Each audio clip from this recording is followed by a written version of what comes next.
Tweet xenofobia masa lalu seorang politisi Argentina tentang BTS dan K-pop menjadi viral.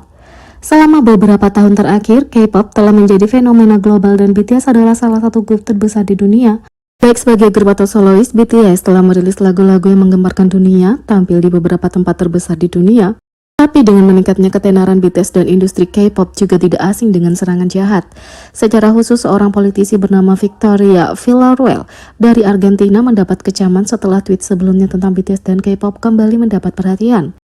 Politisi itu selalu dikenal karena pandangan sayap kanannya dan saat ini mencalonkan diri sebagai wakil presiden pada pemilihan umum Argentina 2023. Tapi, komentarnya di masa lalu tentang BTS dan K-pop mendapat perhatian negatif seiring semakin dekatnya pemilu. Secara khusus, postingan yang memulai semuanya adalah balasan yang mengatakan bahwa kedengarannya seperti penyakit menular seksual, dan banyak yang menunjukkan bahwa postingan itu membalas komentar tentang BTS. Meskipun tweet itu berasal dari tahun 2020, postingan itu baru-baru ini mulai mendapat perhatian lagi dan saat ini punya lebih dari 4.000 retweet dengan penggemar yang sangat marah di komentarnya. Selain beberapa komentar dalam bahasa Inggris, ada banyak tweet dalam bahasa Spanyol yang mengungkapkan kemarahan mereka atas komentar masa lalu dari politisi ini. Sementara seseorang memperingatkan tentang kemarahan ARMY dan penggemar K-pop, bahkan mengingatkannya tentang apa yang mereka lakukan terhadap Donald Trump ketika mereka membeli semua kursi rapat umum sehingga dia berbicara kepada penonton yang kosong. Yang lain berbagi bahwa ARMY punya kekuatan untuk menghentikan, mendapatkan kekuatan atau pengaruh apapun atau betapa remehnya tweet itu. Itu bukan satu-satunya tweet dari politisi tersebut yang mendapat perhatian. Salah satunya mengatakan tentang meminta seorang warga Korea berambut hijau untuk melemparkan anak panah obat penenang, walaupun tidak ada nama yang disebutkan secara spesifik. Atau dia tidak menyukai orang Korea berwarna pink yang menurut banyak orang mengacu pada warna rambut. Yang banyak dibagikan adalah anggota Jimin. Secara khusus, seluruh rangkaian pesan di Reddit mulai mendapatkan perhatian dengan melihat semua tweet bermasalah yang dibagikan oleh politisi ini. Netizen mengungkapkan kemarahannya atas komentar yang dilontarkan tersebut. Bagi banyak netizen, mereka ingin tweet itu mendapat perhatian untuk menunjukkan kepribadian sebenarnya dari politisi dengan xenofobianya. Di sisi lain, inilah 10 penyanyi pria terbaik Hype Label. Dari solois hingga anggota boy group, puluhan artis pria saat ini berada di bawah Hype Label. Semua idola ini sangat berbakat, tapi siapakah penyanyi label Hype terbaik dari semuanya? Berdasarkan data Koreabu. Yang ke-10, J-Hope. J-Hope terkenal karena rap dan tariannya, tapi lagu solonya membuktikan bahwa dia juga bisa menyanyi. J-Hope menempati posisi ke-10 dengan 81 suara. 9, Suga. Seperti J-Hope, Suga dikenal karena rapnya, tapi ARMY juga menyukai nyanyian ekspresifnya. Dia memperoleh 1% suara dengan 116 suara. 8, Taehyun Tomorrow by Together. Posisi ke-8 adalah Taehyun, vokalis serba bisa dengan penampilan panggung yang kuat. Dia mengumpulkan 203 suara atau 1%.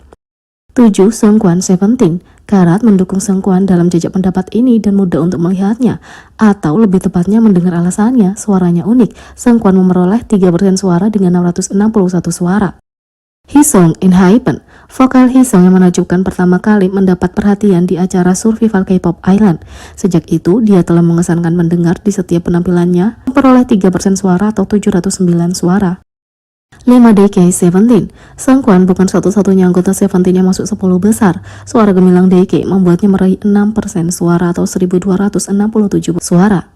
4, Jungkook. Posisi keempat adalah Golden Magnet multitalenta BTS, vokal liner yang memperoleh 11% suara atau 2479 suara.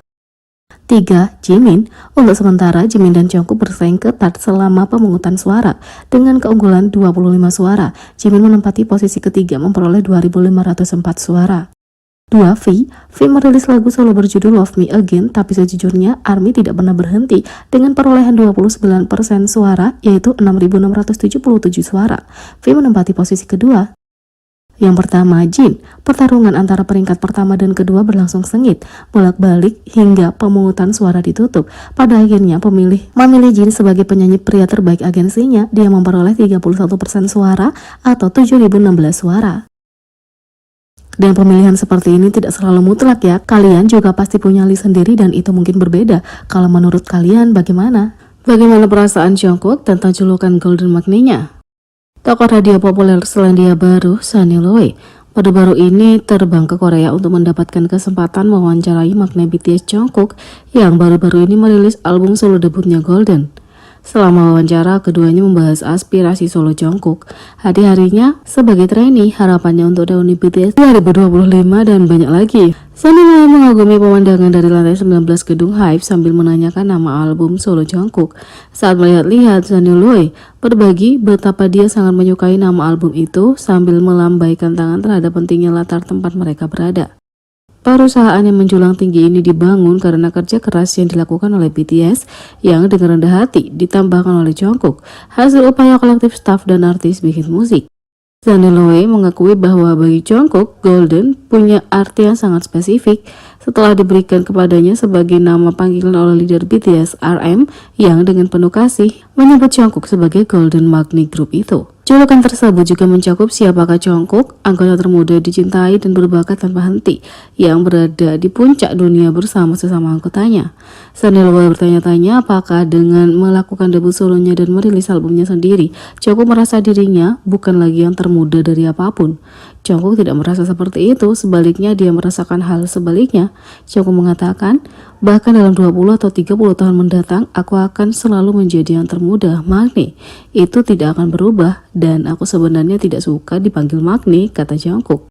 Sebaliknya, Jungkook mengamati dirinya semakin berkembang menjadi julukan Golden Magni saat dia menantang dirinya sendiri sebagai seorang artis melalui pembuatan albumnya. Selama wawancara, Jungkook juga mengungkapkan akan menjadi apa dia kalau bukan sebagai idola K-pop. Sunny Loy dan Jungkook bersama-sama mereka mendiskusikan segalanya mulai dari masa kecil Jungkook di Busan hingga kesuksesan besarnya bersama BTS, ekspektasi terhadap karir solonya, dan banyak lagi. Duduk di lantai 19 gedung Hype menghadap ke Seoul, Sunny Loy bertanya pada Magna BTS itu, apakah dia sekarang menganggap ibu kota Korea Selatan sebagai rumahnya setelah pindah ke Seoul dari Busan untuk menjadi trainee. Jungkook teringat gedung-gedung di bawah Busan dan bagaimana cakrawala Seoul tampak seperti sesuatu yang luar biasa dari masa depan ketika dia pertama kali pindah ke sana. Sunny Loy menunjukkan perpaduan unik dan indah antara arsitektur tradisional dengan bangunan modern, semuanya terletak di pegunungan sekitarnya. Jungkook memahami daya tariknya terkait dengan pengalamannya, mengatakan bahwa dia sering mengagumi arsitektur saat bepergian ke luar negeri. Sunny Loy memperhatikan bahwa Jungkook tampaknya punya minat yang tajam terhadap desain, dan Jungkook setuju dengan pengamatan itu. Jungkook menjawab dia juga terjun ke bidang itu, dia bisa melihat dirinya mungkin masuk ke bidang desain atau gambar. Dia menambahkan bahwa dia juga bisa melihat dirinya terjun ke dunia olahraga. Magna BTS ini menjelaskan bahwa dia menikmati menggambar sejak dia masih muda dan berniat untuk belajar menggambar, menyatakan bahwa dia punya titik lemah untuk karya kreatif. Meskipun ia adalah salah satu artis musik terbesar di dunia bersama sesama anggotanya, ia tetap membuka opsi masa depannya untuk mengeksplorasi usaha kreatif lainnya.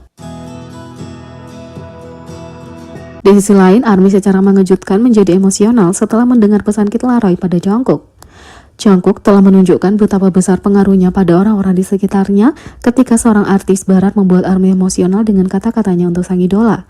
Jungkook bergabung dengan The Kid Laroi dan Central C untuk lagu mereka Too Much, dan lagu itu langsung menarik perhatian penggemar di seluruh dunia, termasuk persahabatan yang terjalin antara Jungkook dan The Kid Laroi. Baru-baru ini The Kid Laroi membuat para penggemarnya heboh saat membicarakan sang idola. Selama wawancara, pembawa acara bertanya kepada The Kid Laroi apakah dia punya saran untuk Jungkook mengingat dia akan merilis albumnya Golden. Penyanyi itu menceritakan bahwa dia merasa tidak diperlengkapi untuk memberikan nasihat apapun kepada sang idola dan berbagi kepercayaannya pada Jungkook. Sejujurnya, aku perlu beberapa nasihat darinya. Aku tidak siap untuk memberinya nasihat apapun. Menurutku dia baik-baik saja, kata The Kid Laroi.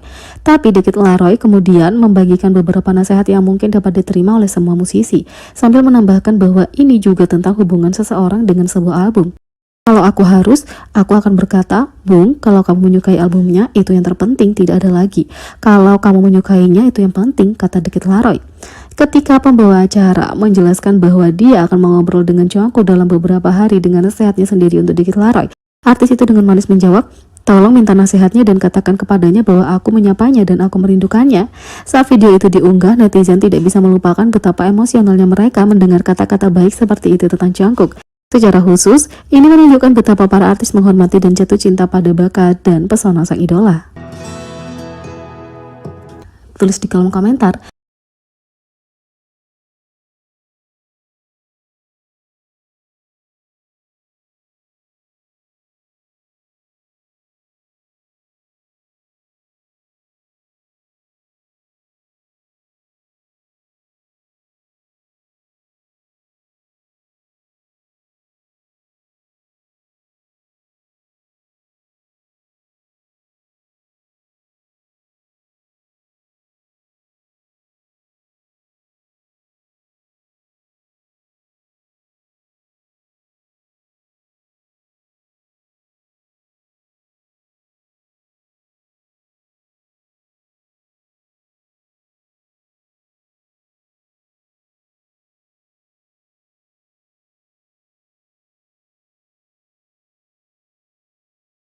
Klik subscribe, like, share, dan klik lonceng. Sekian video kali ini, sampai jumpa lagi.